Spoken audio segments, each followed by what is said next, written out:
ఓం నమః శివాయ. ఓం నమో నారాయణాయ. ఓం శ్రీ స్వర్ణాకర్షణ కాల భైరవాయ నమో నమః. ఓం శ్రీ నరదృష్టి నివారణ కాల భైరవాయ నమో నమః. ఓం కాళకాలాయ విద్మహే కాళాతీతాయ ధీమహి తన్నో శ్రీ స్వర్ణాకర్షణ కాళభైరవ ప్రచోదయాతు.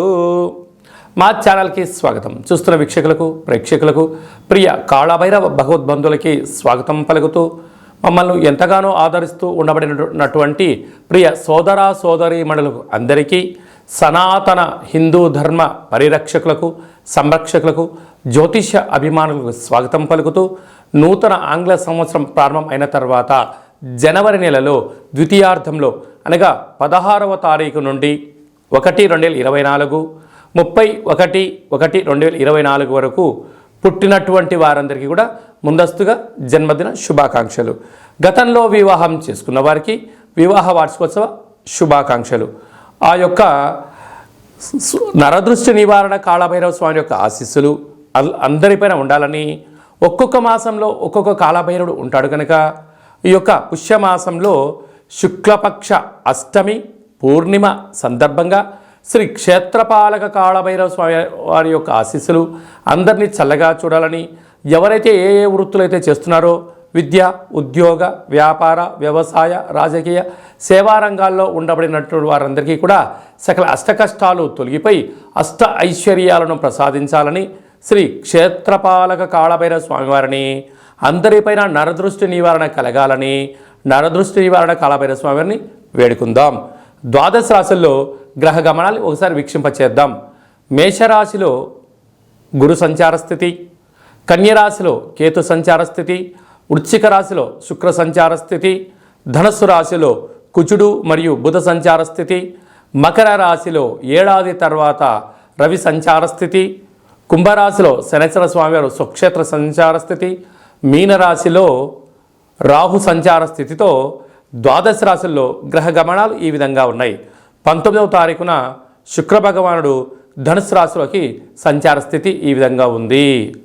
తులారాశి వారు పుష్యమాస సందర్భంగా గురువారం రోజు పునర్వసు పుష్యమీ నక్షత్ర సందర్భంగా గురు పుష్యార్క యోగాన్ని ఎలా పొందాలో ఈ వీడియోలో సవివరంగా సంపూర్ణంగా తెలుసుకుందాం. తులారాశిలో ఏ నక్షత్రాలు వస్తాయిగా చిత్తా నక్షత్రంలోని 3వ పాదం, 4వ పాదం, స్వాతి నక్షత్రంలోని 4 పాదాలు, విశాఖ నక్షత్రంలోని 1, 2, 3 పాదములు కలిపితే తులారాశి. చాలామందికి పుట్టినటువంటి కాల సమయంలో డేటా ఆఫ్ బర్త్లు లేనటువంటి కారణం వలన పేరు యొక్క మొదటి అక్షరాన్ని అనుసరిస్తూ ఆ రాశిని తెలుసుకునే ప్రయత్నం అవుతుంది. అవి ఏ అక్షరం ఒకసారి పరిశీలన చేద్దాం.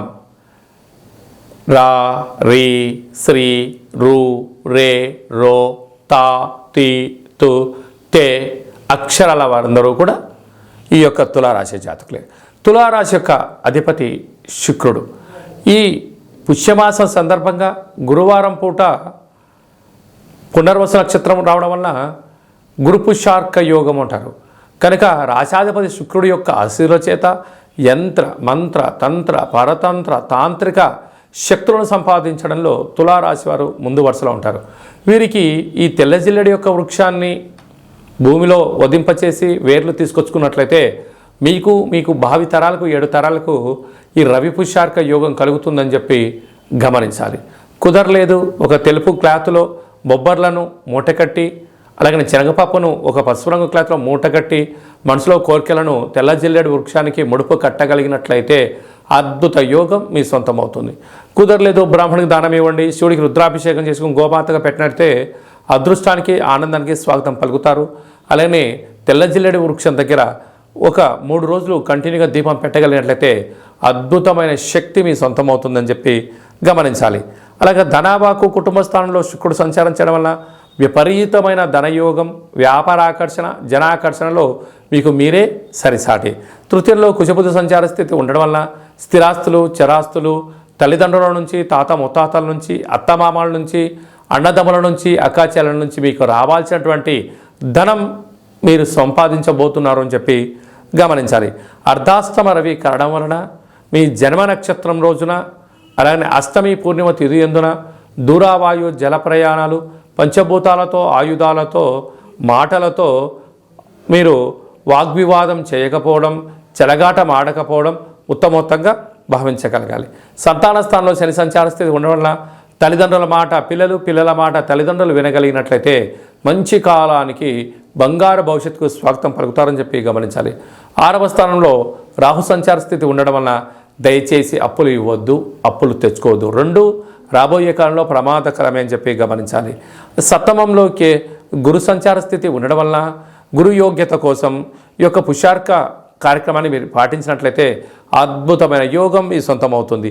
వ్యయంలో కేతు సంచార స్థితి ఉండడం వలన చిన్న చిన్న విషయాలకు ఆందోళన తగదు. ఆధ్యాత్మికత ధర్మ మార్గంలో ఉన్నట్లయితే అంతా మీ సొంతం అవుతుంది. సాఫ్ట్వేర్ రంగం వారు, హార్డ్వేర్ రంగం వారు, వ్యవసాయ సోదరీమణులు, స్వయం వృత్తుల వారికి ఇది చాలా మంచి కాలము అని చెప్పి గమనించాలి.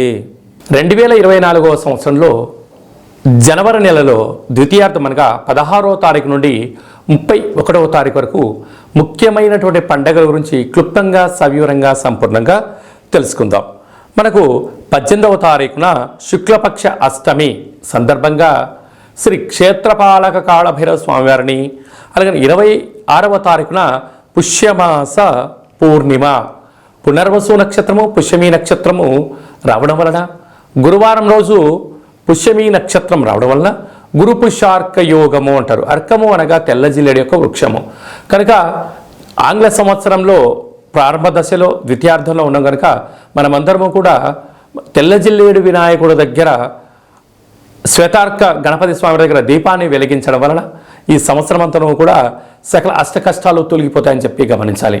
అలాగనే ఈ మనకు 2 గురువారాలు కానీ పూర్ణిమ రోజు గురువారం రోజు కానీ ఒక పసుపు రంగు క్లాత్లో కానీ టవల్లో కానీ శనగపప్పును బాగా ఉడకబెట్టి లేక నానబెట్టి అందులో మూట కట్టి ఒక 3 ఒత్తులను ఆముదంలో కానీ కొబ్బరి నూనెలో కానీ నానబెట్టి ఇంటి యజమానికి, వాహనాలకు, ఫ్యాక్టరీలకు దిష్టి తీసి బయట వేయడం వలన నరదృష్టి, శత్రు ప్రభావాలు తొలగి గురు యోగ్యత కలిగి విద్య, ఉద్యోగ, వివాహ, సంతాన, రాజకీయ, సేవారంగ కార్యక్రమాల్లో, రాజకీయ రంగ కార్యక్రమాల్లో అద్భుతమైన గురు యోగ్యత కారణం చేత మీకు రాజసన్మానం జరుగుతుందని చెప్పి గమనించాలి. మనం ఇంకనూ జనవరి నెలలో ద్వితీయార్థంలో అద్భుతమైన విజయాలు సాధించగలగాలి అన్నట్లయితే ఈ యొక్క పాత్ర కంచు పాత్ర, ఈ యొక్క పాత్రలో మనం 12 రాసులను అచ్చు వేయడం జరుగుతుంది. ఈ యొక్క పాత్రను మనం రోజు ఇంట్లో ఉదయం పూజ చేసిన తర్వాత లేకపోతే సాయంత్రం పూట దీపం అగరబత్తులు వెలిగించిన తర్వాత ఈ పాత్రను ఇలా ఎడమ చేతిలో పట్టుకొని కుడి చేతిలో ఈ యొక్క కరెంట్ సహాయం తీసుకొని మనసులో మీరు 3 సార్లు ఓం కాలభైరవాయ నమః, లేకపోతే ఓం నరదృష్టి నివారణ కాలభైరవాయ నమః అనగా నరుడు యొక్క దృష్టికి నల్లటి నాపర ఎలా బద్దలైపోతుంటుందో దృష్టి దోషం కారణం చేత విద్యార్థులు చదువులో రాణించలేకపోవడం, అనారోగ్యం దరిచేయడం, నిద్రలేని రాత్రులు గడపడం, ఉద్యోగంలో సక్సెస్ లేకపోవడం, వ్యాపారంలో జన ఆకర్షణ లేకపోవడం, సంపాదించిన ధనము నిల్వ ఉండకపోవడం, పోలీస్ స్టేషన్లు, కోర్టు, గొడవలు అనేక రకాల సతమతయ్యే పరిస్థితి ఉంటుంది. అలాగా మనము ప్రతిరోజు సూర్యోదయం నుంచి సూర్యాస్తమయం వరకు నిత్యము మనం ఏదో పనులు చేస్తూ ఉంటాం. అలాగా వ్యాపారాలు కానీ, నూతన వస్త్రాలు కానీ, బంగారు ఆభరణాలు కానీ, కొత్త కార్లలో తిరిగినప్పుడు అనేక మంది చూపుల యొక్క ప్రభావం మన పైన ఉంటుంది. అలాంటి ప్రభావాన్ని ఏ రోజుకు ఆ రోజు మనం తొలగించుకోగలగాలి అన్నట్లయితే ఈ యొక్క కాళభైరవ స్వామి వారి యొక్క అక్షయ పాత్రను గృహంలో ఉంచుకొని ఇలాగా శబ్దం చేసి ఇలా చిన్నగా మనసులో 3 సార్లు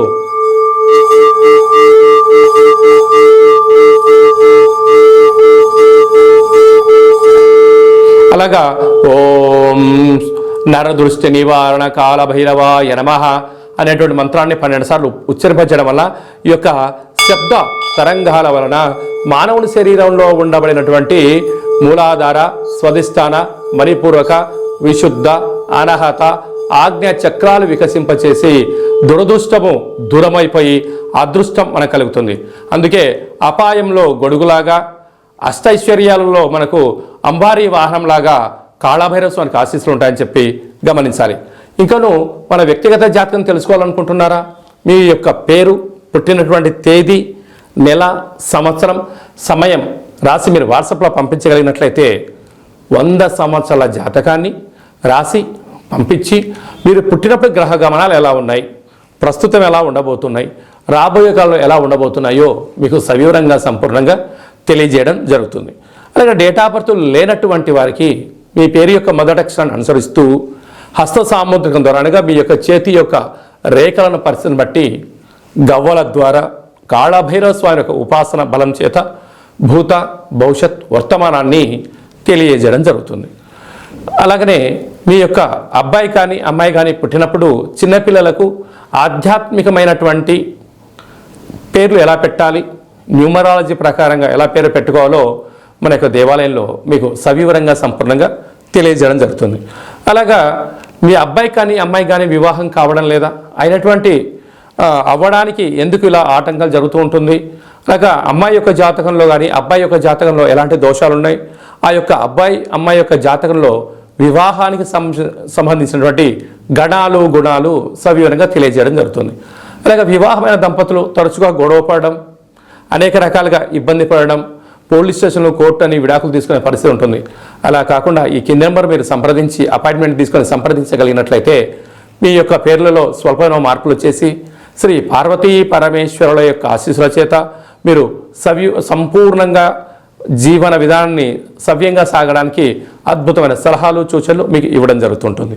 అలాగనే చాలామందికి కాళభైరవ మంత్ర ఉపదేశం ఎలా చేయాలి, కాళభైరవ నామ జపాన్ని ఎలా చేయాలి, కలియుగ కాలంలో కాలాన్ని శాసింపజేసే శక్తి మనకి ఎలా ఉండగలగాలి, యంత్ర మంత్ర తంత్ర తాంత్రిక సాధన ఎలా చేయాలో మన యొక్క దేవాలయంలో చేయడం జరుగుతుంది.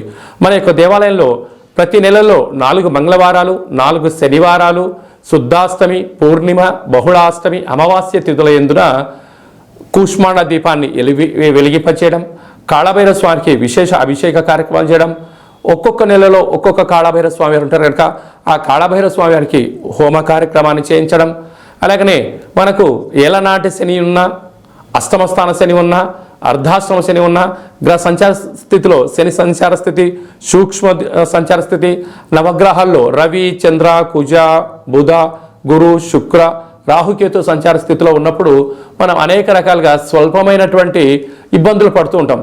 ఈ యొక్క ఇబ్బందులను సంచిత, ప్రారబ్ధ, ఆగమిక అనే కర్మలను మనము కాళభైరవ స్వామి యొక్క హోమాన్ని చేయించి మీకు నరదృష్టిని తీయించేసి ఈ యొక్క కర్మను ఈ యొక్క కాళభైరవ సాధకులకు భిక్షగా భోజనాన్ని ఏర్పాటు చేయడం వలన మన యొక్క కర్మను స్వామివారి దగ్గర ప్రసాద రూపంలో ఏర్పాటు చేయడం వలన మనము సంపూర్ణమైనటువంటి అష్ట కష్టాలకు స్వస్తి పలికి నూతన సువర్ణ అధ్యాయ జీవితానికి స్వాగతం పలకడానికి కాళభైరవ స్వామి యొక్క భిక్ష చాలా అద్భుతంగా ఉపయోగపడుతుందని చెప్పి గమనించాలి. కనుక మనమందరము కూడా కష్టాలను తొలగించుకుందాం, ఐశ్వర్యాలకు స్వాగతం పలుకుతాం. మనం ఏదైతే అనుకుంటున్నామో ఉన్నతమైనటువంటి విలువలతో కూడుకున్నటువంటి ఆరోగ్యంతో కూడుకున్నటువంటి జీవన విధానాన్ని మనం సొంతం చేసుకుందాం. కనుక కాళభైరవ స్వామి యొక్క ప్రసాదాన్ని దానం చేద్దాం, కర్మను దానం చేద్దాం, అదృష్టాన్ని స్వీకరించాలని చెప్పి ఎవరికి ఎలాంటి అష్ట కష్టాలు లేకుండా అందరికీ అష్టైశ్వర్య ప్రాప్తిని కలిగించాలని కోరుకుందాం. కనుక ఆసక్తి గలవారు ఈ కింద సంప్రదించి కాళభైరవ స్వామి యొక్క పూజా విధానంలో పాల్గొనండి. అందరికీ అష్టైశ్వర్యాలు ప్రసాదించాలని నరదృష్టి నివారణ కాళభైరవ స్వామిని వేడుకుందాం. అందరిపైన స్వామి యొక్క ఆశీస్సులు ఉండాలని, చల్లని చూడాలని ఆశీర్వదించమని వేడుకుందాం. శతమానం భవతి శతాయు పురుష సతేంద్రియ ఆయుష్యేవేంద్రియే ప్రతిష్టతి ధనం ధాన్యం బహుపుత్రలాభం శత సంవత్సరం దీర్ఘమాయు సర్వే జనా సుఖినో భవంతు లోకా సమస్తా సుఖినో భవంతు. సర్వం శ్రీ నరదృష్టి నివారణ కాళభైరవ దేవతార్పణమస్తు. హరి ఓం. ఈ వీడియో మీకు నచ్చినట్టయితే లైక్ చేయండి, షేర్ చేయండి, మా ఛానల్ని సబ్స్క్రైబ్ చేసుకోండి. మేము చేస్తున్న వీడియోలో మీకు ముందస్తుగా నోటిఫికేషన్ రావాలన్నట్టయితే గంట సింబల్ ప్రెస్ చేయండి, ఆల్ అనే బటన్ తెలియచేయండి. ఎవరైనా మన క్షేమాన్ని కోరుకుంటున్న వాళ్ళైనా అంటే మనం ఎవరి క్షేమాన్ని గురించి ఆలోచన చేస్తున్నట్లయితే ఈ యొక్క ఆధ్యాత్మికమైనటువంటి భక్తి సమాచారాన్ని వాళ్ళకు తెలియచేయండి. కాళభైరవ స్వామి ఆశీస్సులు పొందండి.